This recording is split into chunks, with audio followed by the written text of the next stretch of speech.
Good morning, good evening, good afternoon, folks. It's V the Guerrilla Economist with CJ, and we are back very quickly with our main guy, the man who needs no introduction. He is the voice of sanity in a chaotic time. He is the conscience of the new American system. And that being said, Harley Schlanger, how are you, sir? Harley, so many things are going on. You can find Harley over at LaRouchePack.com and the SchillerInstitute.org. Harley, my head is spinning. My heart is racing. Please, let's talk. Where do you want to begin? Well, maybe after we finish, your head will be spinning some more. But it's quite amazing. If you were to look at the ironies that keep coming out, I can't help but laugh at some points when you read these articles in the New York Times, the Washington Post. They all use the same language.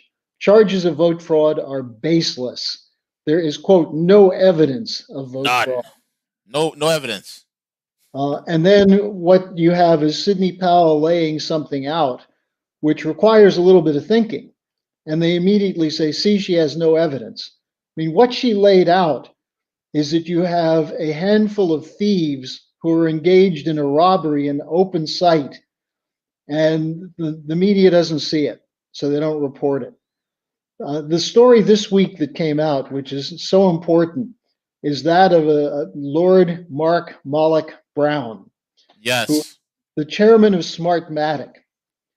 Now, my friends here in Europe did a little bit of investigating on Smartmatic's record, or Cytel, one of their European spin-offs, their record when it comes to European elections. They've been banned in Norway, Sweden, Switzerland, Austria, and the United Kingdom. The reason is because they are identified as fraud prone. Ooh. And in fact, the Swedish Institute of Technology said that this is a system with an easy backdoor that hackers can access. And so Wow. they've outlawed it in these countries. President Rodrigo Duterte of the Philippines has said of Cytel, we won't allow them here because of what they did in the past. Now, here's an interesting point.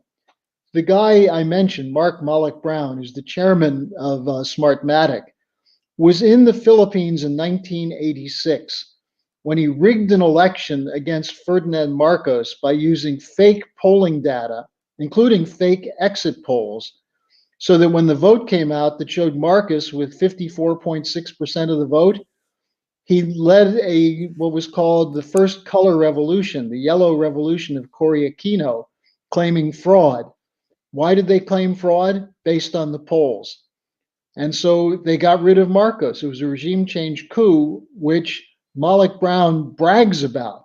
Yeah. Now, how do you let a guy like that and a company that's been banned in a number of European countries, as well as in Texas, by the way, how do you let them run the election apparatus in most American states?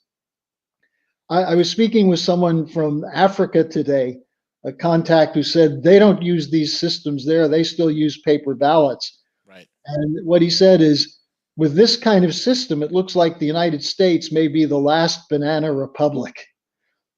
This from someone from Namibia.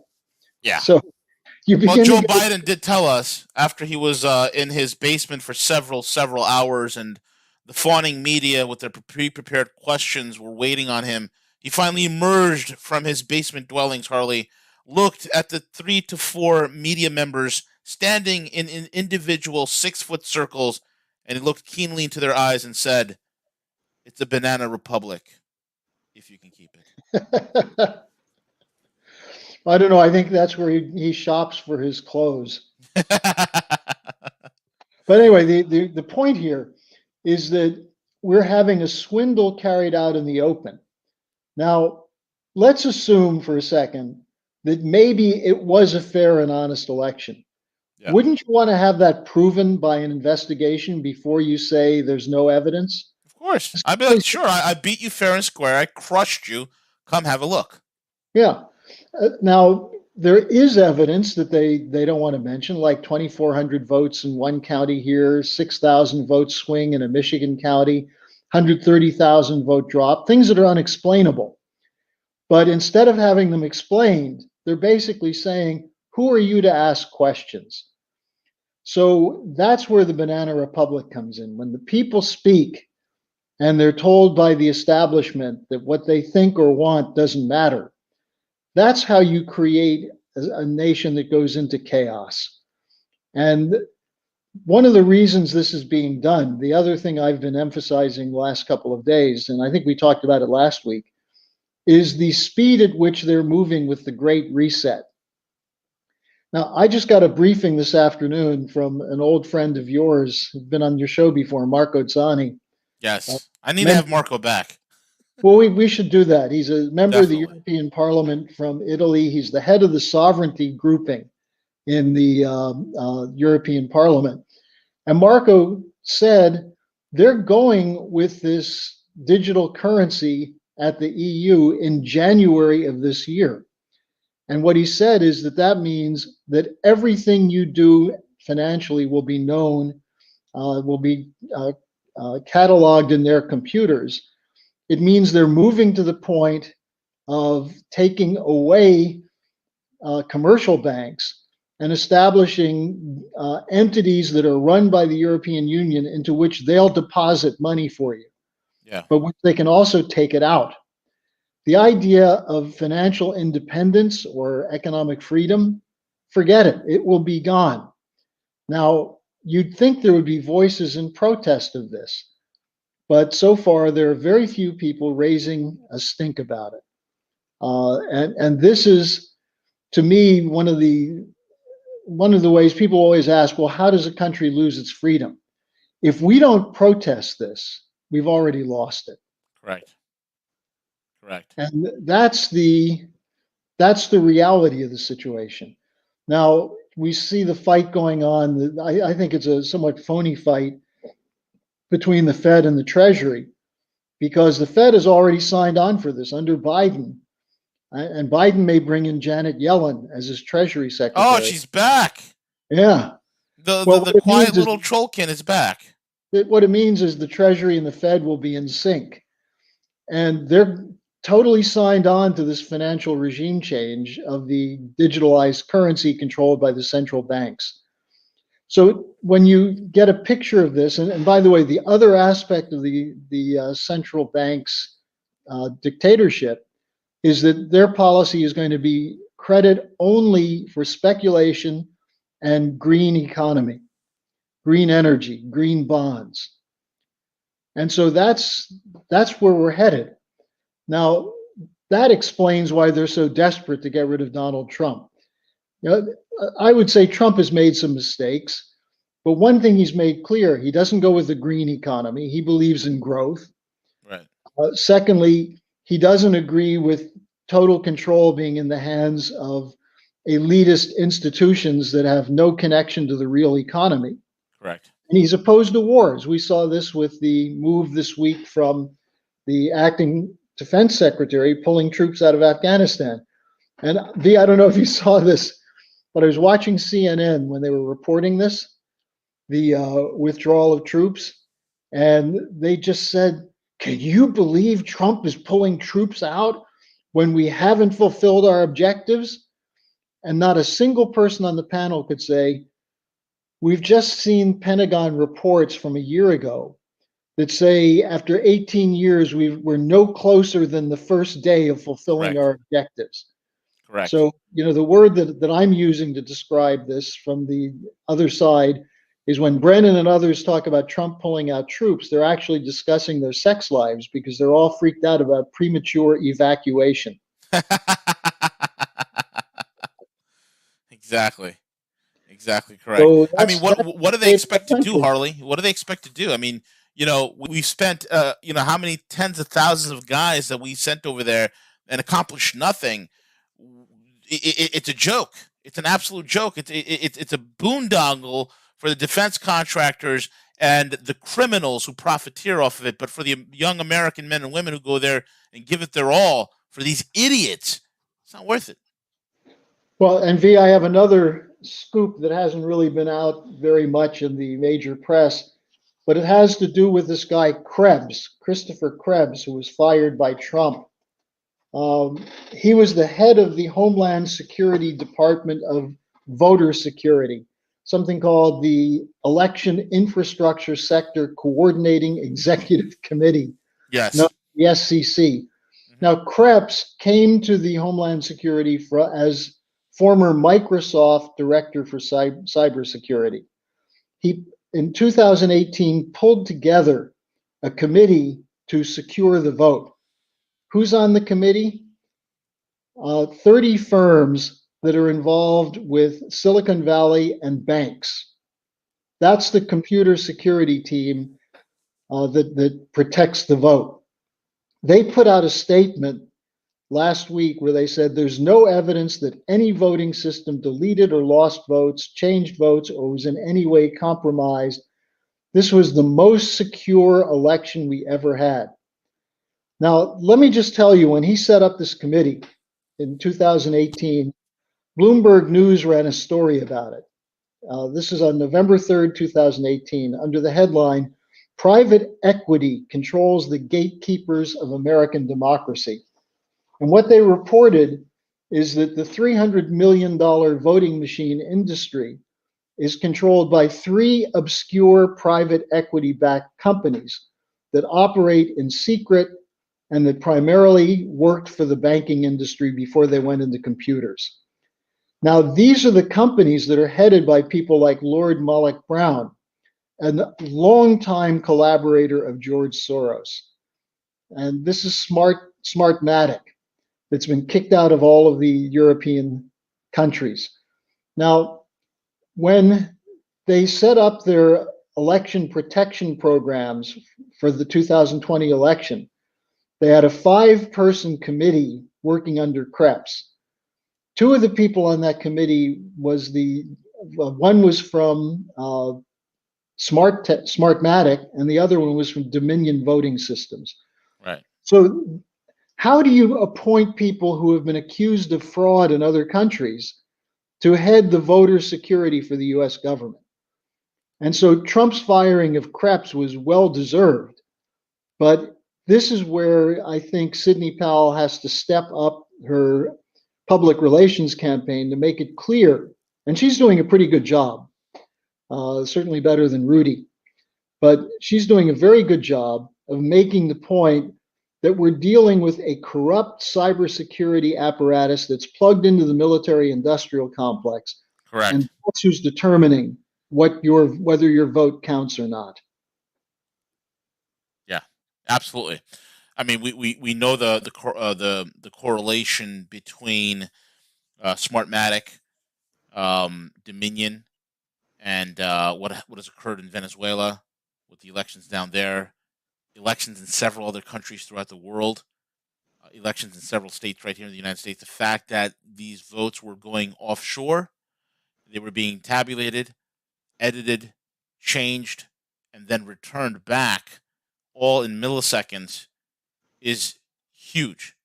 And I firmly believe, and I know for a fact, they did get the algorithms, Harley. And several sources have already confirmed that there was that military raid that did occur in Frankfurt and Madrid. And I'm going to have a guest on later on at 3 p.m. today to get into the nitty gritty details about that. So many things are happening.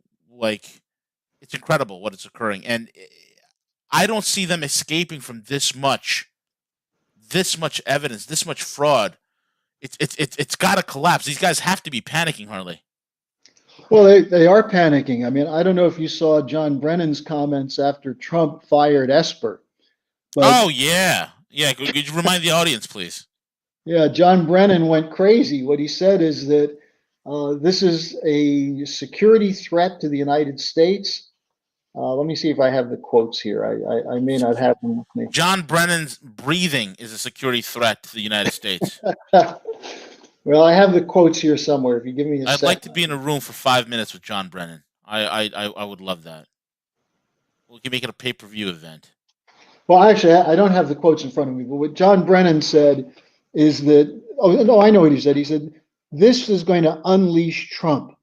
And he said, what I fear is that Trump is going to do a full release of declassified documents that will threaten the security of the United States. Now, that's not what he's afraid of. He's afraid of a full release of documents will show what a corrupt scumbag he is. Yep. And that's why his subordinate, Gina Haspel, is still sitting on those documents. And why Trump hasn't fired her is that's the real national security threat, keeping someone like that in a position of And then you influence. have Christopher Wray, who's just meandering around every day at the FBI headquarters. God knows what he's doing. We have Barr in his, sitting around twiddling his thumbs. And John Durham, I think, has sources saying that he's abandoned his investigation. Well, I don't know if that's true. Hopefully it's not, but we'll see. Yeah, The other thing that came out is Andrew Weissman, the thug prosecutor who worked for Mueller, the one who sure. destroyed Arthur Anderson as a collateral damage in the Enron case. Weissman came out and said that the reason Trump fired Esper is in preparation for a military coup. Good God. You got to be kidding me. The people talking about a military coup are the ones trying to get rid of Trump. Yeah, it's projection yet again, Harley. It's projection yet Yeah. again. Yeah. Well, V, I'll tell you the one thing we've been tracking very closely is a series of conferences in Europe, which have included significant numbers of Americans from hedge funds and J.P. Morgan Chase, Bank of America. One was presided over by the CEO of Standard and Chartered. Another one was presided over by Mark Carney and his successor at the Bank of England, Andrew Bailey. And the honorary chairman of that conference, which took place in the city of London, was Prince Charles. And it also included the person who coordinated the second day's panels was Sir Michael Bloomberg. Oh, And what was the topic?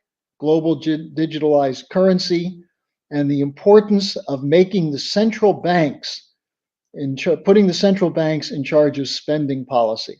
And I know we talked about this last week. I talked about it on your program, but this is something people have to take a minute and just think about and realize how dangerous it is. When you take away the power of an elected government, that is a Congress, and I know, look, Congress is totally corrupt. Why? Because they're controlled by the private interests that run the same private banks that are trying to take over spending policy. But we still have, under our system, an ability to change the Congress to get the Congress to do what's right. But under this financial regime change that's cooked up by people like Larry Fink of BlackRock, working with Prince Charles and Bloomberg and Carney and Jamie Dimon, what they're cooking up is taking the power to make spending policy away from the Congress and putting it in the hands of technocrats who work for the private banks. yeah, and that's a huge problem. Now they're controlling both monetary and fiscal policy, and that is too damn dangerous, Harley. Well, it gives Damn the Federal dangerous. Reserve, which most people are suspicious of, total power. Yeah. And that's unconstitutional. Now, will that stop them? You think Joe Biden's going to raise an objection when he spent his whole career as a front man for the A banks grifter. and credit card companies? A grifter. That's what he Yeah, is. A grifter. yeah, he's not going to stop it. Kamala Harris is going to cheer it on. She's gonna laugh it on, Harley. Yeah, She's gonna laugh it laugh up. it on with her cackling laugh. So, Unbelievable. the vote fraud fight, as I pointed out in my most recent article, has international strategic importance, but especially for the United States, because the rest of the world is watching. I talk to a lot of people here in Europe, and they're all saying, will they get away with this in the United States? And I have to tell them that there's a chance that they will, not because people are so blind to it. People are seeing it. People are angry, but there's a culture of passivity when it comes to these things. Look what we tolerated. We've tolerated 20 years of wars that have done nothing except make our security worse. So, the time is long past when we could change it just by voting. There has to be, rallies, word of mouth, people showing up at various places at the state legislatures before the votes are certified. There's still things that can be done, but it's a pretty sad state of affairs when a couple of attorneys working for the president are up against this military-industrial complex and deep state to determine our future. Yeah, this can't be done at a civilian level at this point. It's beyond reproach at this point, Harley. There's no recourse in trying to go through a civilian court. So you see the pushback. You've seen in Michigan right now where the Secretary of State saying that the two canvassers that have recently rescinded their certification is now saying that they don't have the right to rescind, even though they rescinded because based on broken agreements on the election counting process. This thing is not going to be resolved at a civilian level. It has to go to the Supreme Court. There has to be. Well, I've never seen. Go ahead, Harley. I think it will get to the Supreme Court. But here's the interesting statement, aspect of that statement. If they could rescind it once, why couldn't they rescind it again? Exactly.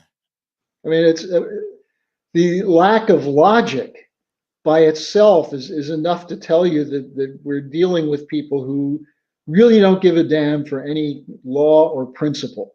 Correct. Exactly correct. And I mean, it goes to show that logic is something that is completely devoid in the minds of many far leftists. It is emotional heartstring politics with them, Harley. I mean, these are the idiots who are screaming in the streets, celebrating that they've defeated fascism and now are begging to be locked down. It's the most craziest thing in the world. Well, then the problem is they don't know what fascism is. They wouldn't know what fascism is, Harley, if it snuck up behind them and gave them a giant wedgie. Well, the key to understanding fascism is really this idea of corporations above the power of the state. When corporate cartels can dominate and dictate policy and control who's elected and who's not elected, that's when you lose the power of a republic. Yep. And that's precisely where we are at present. Our republic is hanging in the balance, maybe in a very thin thread. But it's funny, before I came on, I was checking my emails, and after my update this morning, emails from all over the world, someone from Norway, someone from Spain, and a bunch of Americans who were saying, have we lost hope? And I wrote back to all of them and said, no, you always have hope, but you have to do something with it. You can't just sit back and say, I have hope. You've got to get out and march. You've got to do something to make these things happen. And then people say, well, I'm going to pray. Well, prayer is helpful.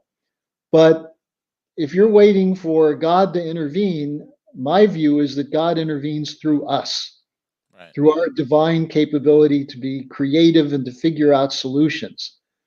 And so, don't wait for lightning to strike down Sleepy Joe. We've got to be the right arm of God. Absolutely. I take it, Harley, you won't be sending him a birthday card today. Whose birthday is it? Whose birthday is it? Joe Biden's. Oh, God. How old is he now? 80? I think 90? 78. I think 78. 78. Oh, Once you pass 70 V, you don't criticize people. You know how many drugs this guy's on? He could literally die at any point from here on out. I mean, the amount of drugs this guy's on is ridiculous, just to keep him going.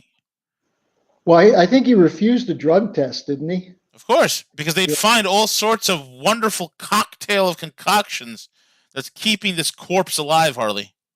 Yeah. They're giving him the Ginsburg treatment. That's what they're doing. The Ginsburg treatment, the Ginsburg protocol. That's what I call it, Harley. Well, the one thing I would say is it kept her alive, but she was somewhat conscious. I'm not sure Biden is. Her heart stopped a long time ago. The drugs just kept working. Yeah. But I'll tell you, we've got to laugh at some of these things and get other people to laugh at it, because the irony here is that we're looking at a collapse of a system that should collapse. The system is corrupt and is overdue for a collapse. The question is, what will replace it? And the people who are collapsing it have their policy, and their policy is the global bankers' dictatorship. Correct. And we have a lot on this that'll be out on the LaRouchePAC.com. People can go read it. There'll be some articles in this week's Executive Intelligence Review, which is LaRouchePub.com. And I think it's a time for people to think and fight. Absolutely. Very well said. Harley Schlanger, thank you so much for joining us, folks. Again, you can find his work over at LaRouchePack.com and the SchillerInstitute.org. It looks like they changed their URL. It's .com now. I just now noticed that. Okay. SchillerInstitute.com. SchillerInstitute.com and that's new. LaRouchePack.com. Yeah. So, We'll go ahead, Harley. probably be changing other things because we got a couple of fact check notifications from Facebook. Ooh. Oh, watch out. The purple haired beaver bumpers over at Facebook, Harley, is not fact checking you. Well, what I did the next day is I said, fact check this, you worthless bums. And I quoted from mainstream newspapers, which a few years back were admitting there was vote fraud when they were trying to go after Trump. Unbelievable. Yep. Exactly.